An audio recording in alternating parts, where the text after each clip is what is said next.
Hello, I'm Doug Craigen. Welcome and thank you for attending this presentation on Integrative version 11.0. As described in the abstract, this presentation is not about version 11 in very general terms because that would be extremely long.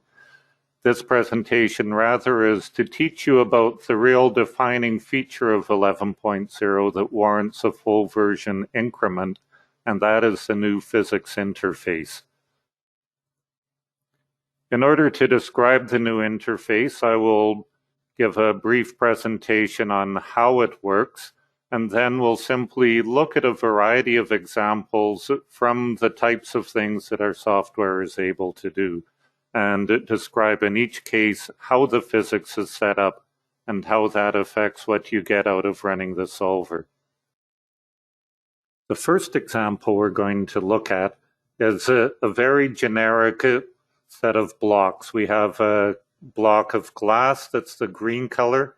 You can see glass and copper both shown bold in the materials part of the model tree, and copper.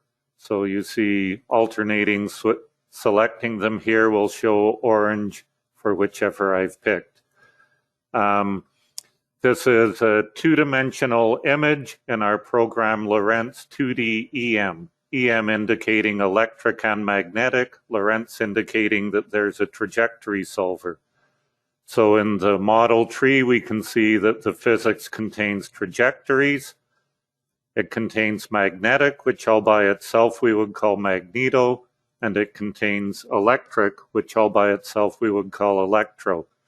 And both these solvers have circuit parameter options which let you get capacitance or inductance. So I'm showing this program to give a general overview of the model tree and the physics in the model tree, because in general we can assign lots of different kinds of physics, and from up in what's called geometry and solution, we can specify what the solver is going to do when it sees that. So in this case, it's set up right now to just say we have a single electric field. We're just going to look at electric. We could toggle it over to magnetic, and we have ray tracing options down below. But this is what tells it what happens when we run the solver. We could switch over to the circuit parameters as well, and we can toggle between interpretations of the geometry, axisymmetric or two-dimensional. So in order to set this up as an electric problem, I'm going to assign voltages, and I'm going to do it two different ways. I'm going to call 0 volts ground, just because it usually is. And I'm going to assign it to segments, but using region as my selection type. So we see all these segments highlighted and listed as being part of the voltage. We don't have to assign anything. We can have freestanding definitions for later use. But for my present purposes, I'll be assigning things. I'll make up another voltage. I'll just call it 1 kilovolt and leave it at the default name of voltage 2. But this time I'll assign it to a region. So I'll pick the two corresponding regions on the opposite side of the glass, and you see this time a much simpler list, and the whole regions are being highlighted. So these effectively do the same thing. If I solve right now, they will both act as a voltage that applies to the external boundaries that are indicated. But the difference comes in what I've fundamentally assigned. I've assigned all of these segments individually as a voltage. I've assigned these regions as a voltage. So in the course of editing, for example, if I delete these two regions, let's look at what the assignments show up as now. We see this segment, because it was assigned as a segment voltage, still has the voltage even though the region that was used to select it is gone. Whereas the bottom one, there is no voltage on this segment because the whole region was a voltage. So anything that destroyed the region destroyed that assignment of voltage as well. The next example is also based on Lorentz, but this time the three-dimensional version, and it gives a good indication then in a simple problem of how to combine different solvers together using the model tree.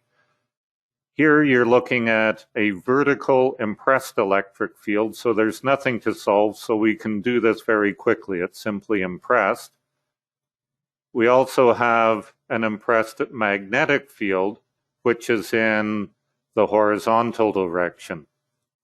We have released particles, which we can look at from the emitter set up in trajectory, launching in different directions with different energies, different particles potentially, though they are all electrons in this case.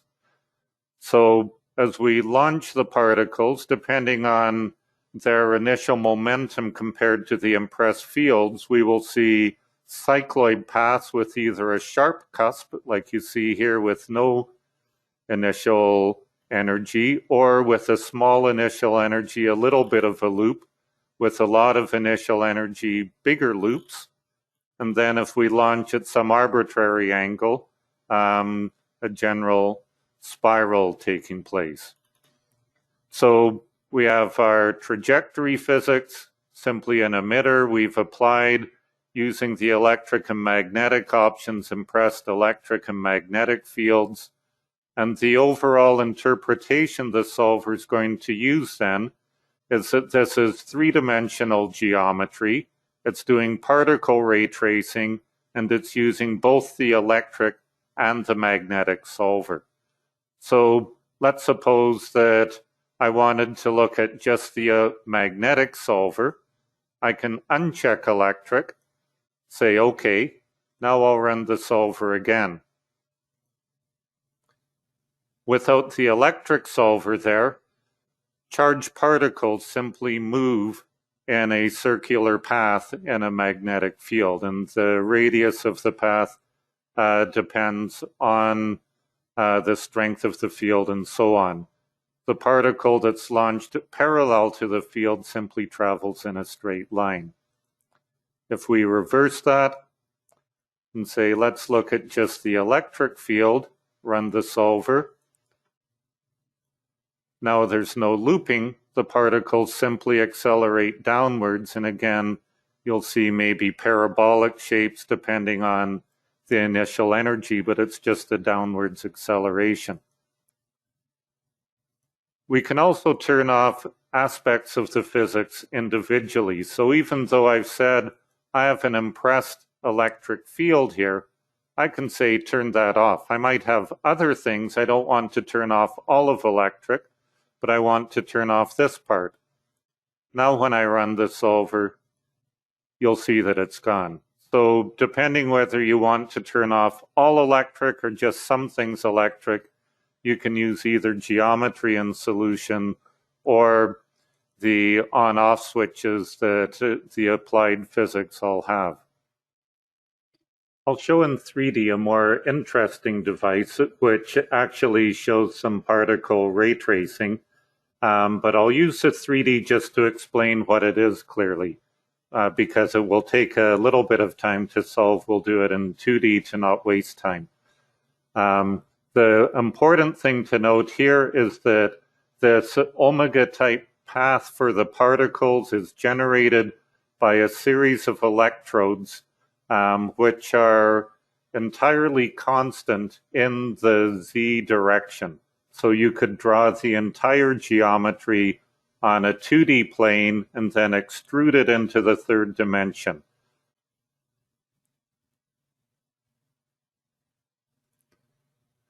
So if we look at the same structure in the two-dimensional program, that's all that we need to draw, is that two-dimensional cross-section.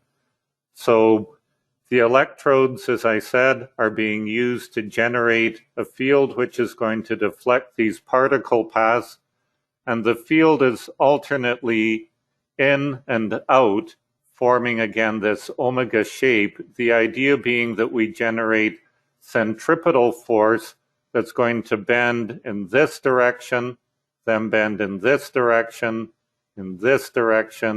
then around here and come out on the other side. So what do we have for the physics setup here for this device, and what's it going to be used for? Well, we have what's highlighting in orange right now, applied negative voltages. We have applied positive voltages here, so that's what's generating our radial in-out fields. And we're using some grounds to try to minimize fringing and control fields outside of those nice radial areas. We have set up an emitter.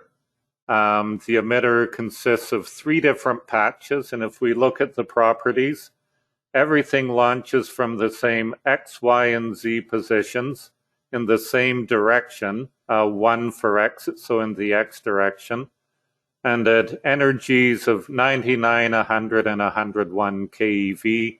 All of them are electrons.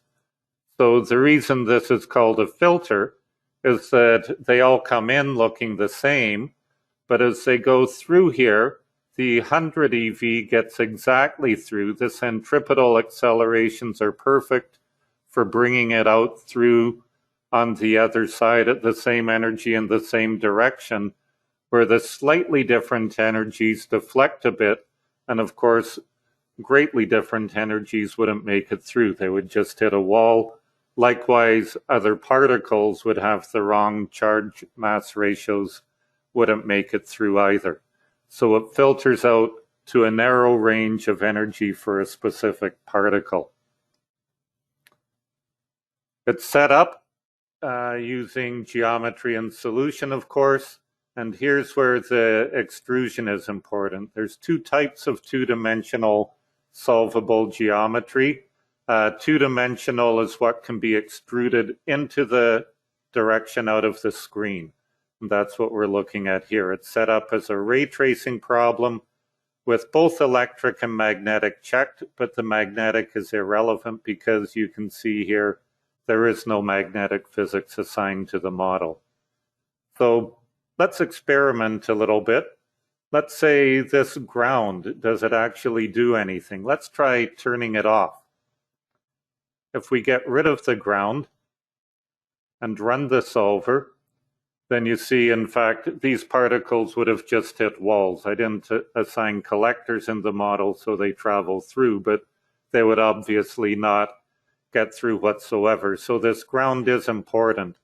And if we look at the output manager to understand why, if we zoom in here and look at the electric field, we can see a large amount of fringing before we get to the entrance to the nice centripetal acceleration region. If we go back a step to when the ground was on, we can see virtually nothing was out here then. So the particle came in and then started seeing the nice radial fields. So we definitely need at least the outside in. So let's turn it back on. And let's clear the list and then use region selection to just say, let's try just the outside. Let's see, did it actually need all of these other plates in the middle here? So we run the solver, and this time there's no fringing to the outside, so the particles enter nicely. They get a good way around, but it's starting to fall apart, and especially right up at the top here. Obviously, these were particularly important for controlling the fields in the way we wanted. Now for something that you see out in the world from time to time, out in the country mostly, but transmission towers. So this is a 3-phase line. If we look at the applied physics, then we see that there is a ground assigned. That's the structure is assigned as ground. I've also made this model anti-symmetric in the Z direction. So if we look at symmetry and periodicity, that makes the ground itself behave, it makes the z=0 plane itself behave effectively as a ground without having to draw or mesh a ground there at all. And we have 3 different phases highlighting orange, 120 in the middle, 0 over on the left, and minus 120 over on the right. So when we look at these plots,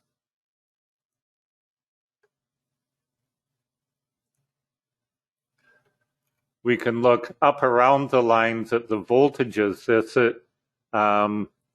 This plot shows 154 kV around the for the real part of the voltage around the 0 line, and half of that, as it should be, around the 120 and minus 120 lines, and both of those show up the same for the real part. For a field to look at, I decided to look at the field actually at ground level for someone walking along. These are 2-meter high plots that I've done here, and it's showing the real part of the electric field in this case, which is naturally asymmetrical with respect to the phases. So we see a higher field underneath the 0 phase line than we see underneath the 120 lines, simply because we're looking at the real part of the field in this plot. But overall, the voltages are symmetric if you time average them. So if we look at the magnitude, then the last plot out here we see as actually being symmetric. And the highs and lows are a little bit different as well, as compared to looking at just the real part. So this model is run in a single solver program, Coulomb, which is the electric solver used in the Lorentz 3D program. But all by itself, it's known as only Coulomb. So we see electric physics, we see circuit parameters. If we look at the settings here, we can see that this is set up as a single phase line with a frequency of 60 Hertz. And for something fun to try, I decided to turn off one phase. We won't waste time solving it, so we'll just look at a solution here. So here is the 120 phase turned off. You see that from the fact that it's not bold, and if I double click it, you'll see it's indicated as off. So when I look at the outputs in this case, then you see the voltage doesn't become white around this line because it's turned off. The fields down at ground level are, of course, also affected. And in fact, if you go back and forth between this solution and the previous one, you can see that they're actually affected quite a bit, looking at the pattern of the colors, but also the magnitudes here. So the field at ground level is changed a lot by turning off one of the phases. The final example that we'll look at today lets us couple different physics solvers together rather than just running independent of each other. We're looking at it initially in 3D again, just for clarity on what we're looking at once we go to the 2D program. This is a magnetic levitation device and or an inductive heating device, depending how you look at it. This always reminds me of a lab that I was a TA for many years ago, where I'd commented to the students that if you hold the piece of aluminum in the oscillating magnetic field, you won't be able to hold it very long because it will get too hot. And wouldn't you know, a little while later, I could smell burning, and one of the students was holding it with pliers while burning paper on the aluminum. So yes, it does work as expected. what we have is two current sources, and we've got a 90-degree cutout from our view here, but current flowing around in opposite directions with an aluminum plate above. Current will be induced into the plate, and that's what's being shown by the field line pattern here, is the magnitude of the induced current. So let's look at this in 2 dimensions. In 2 dimensions, because we're going to examine the heating effect, I've opted to open it in a program we call Inductive. Inductive combines magnetic with eddy current and thermal. So if we go into the geometry and solution, we can see that it's y-axisymmetric. And you can easily see if I take these 3 shapes and rotate them around the vertical axis, I will generate the device we were just looking at in 3 dimensions. So right now it is set up purely as an eddy current problem, and we often do that. We'll study one thing extensively and then turn on the other. So right now I'm clicking. I can't turn on anything but eddy current. The program has locked that. I can go and set up thermal if I want, but as far as the solver is concerned, it's locked into eddy current right now. And we can see the 2 current sources, and if we look at the materials, we'll see aluminum bolded to indicate that aluminum is assigned to this disk. So when we look at the results here, say what do the field lines look like? They bend around the aluminum, but on this scale it may not be obvious. So let's do something here. Let's just kick up the frequency by a couple of orders of magnitude. That will decrease the skin depth in the aluminum. And now we see the field lines definitely deflecting away. So we'll set it back to 60 like it was before. Run again. Field lines look like before. But there is induced current in the plate like we saw in the 3D. If we look here, there's the pattern of current flow looking very much like in the 3D program. So we're inducing current into the aluminum. That means that there's also a power density, which we could also plot. That means it must heat up.